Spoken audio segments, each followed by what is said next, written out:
Bien-aimés de Dieu, merci d'être avec nous. Nous sommes venus au monde sans le vouloir et nous allons mourir aussi en ignorant le moment où cela arrivera. Le choix qui nous appartient est celui de notre existence. Seulement pour bien vivre cette existence, nous devons suivre un certain nombre de règles. Des règles, mais quelles règles? Comment sont-elles faites? Qui les a faites? Pourquoi sont-elles? Sont-elles toujours d'actualité ou ont-elles été faites pour des personnes d'une autre époque?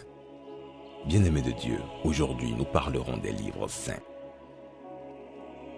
Que ce soit la Bible, le Coran, la Torah, pour ne citer que ceux-là, les livres saints permettent aux hommes d'en savoir plus sur la volonté du divin. Le divin, quel qu'en soit le nom, la forme, l'aspect ou les intentions qu'on lui donne, une chose est sûre, on est pour la plupart d'accord qu'il nous a créés. Alors pourquoi ne nous parle-t-il pas directement? Pourquoi devons-nous seulement savoir ce qu'il veut par des bouquins, dont nous ne sommes même pas sûrs de l'authenticité? Nous sommes d'accord que nous sommes du divin, c'est-à-dire qu'il est le fabricant, et que nous sommes les produits. C'est lui qui a créé la vie, notre vie. Alors que faisons-nous souvent lorsque nous achetons un nouveau produit et que nous ne savons pas l'utiliser? Nous nous référons à sa notice, son mode d'emploi. Il nous faut donc, en tant qu'être humain, connaître notre mode d'emploi, mais surtout, connaître le mode d'emploi de notre vie. Nous devons alors choisir un chemin. Un peu comme lorsque l'on va en magasin, l'on choisit telle marque au lieu de telle autre. Peut-être à cause de notre budget, de la notoriété de la marque ou de notre feeling. Mais ce qui est sûr, pour un même produit, il y a diverses marques. Et la notice varie d'une marque à une autre, même si en somme, la ligne de conduite reste la même. C'est pour dire que nous devons choisir une manière de mener notre vie. Voulons-nous être animistes, chrétiens, musulmans, juifs, bouddhistes, célestes, équistes, etc., etc. Cela n'a pas vraiment d'importance. Le plus important est de choisir un chemin selon notre foi et notre conviction et de le respecter.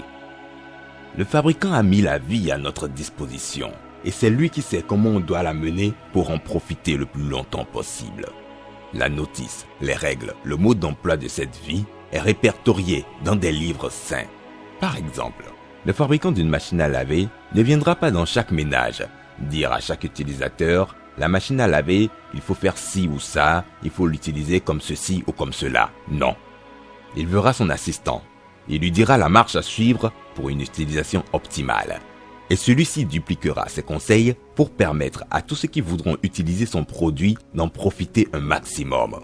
Voilà pourquoi il y a les livres saints. Le divin met à notre disposition le mode d'emploi de la vie.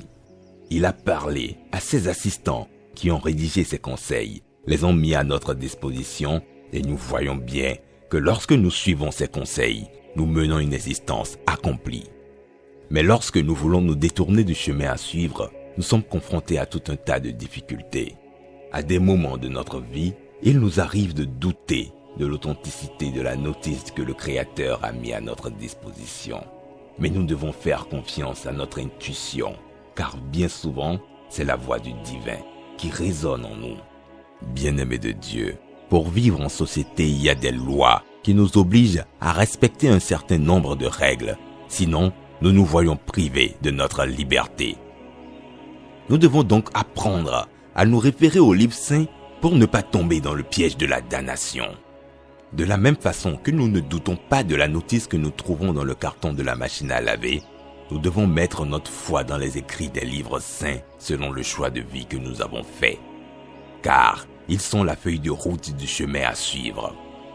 Bien-aimés de Dieu, nous sommes des dons du divin et c'est lui qui a créé la vie en nous.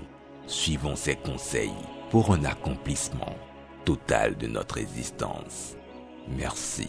Que Dieu vous bénisse.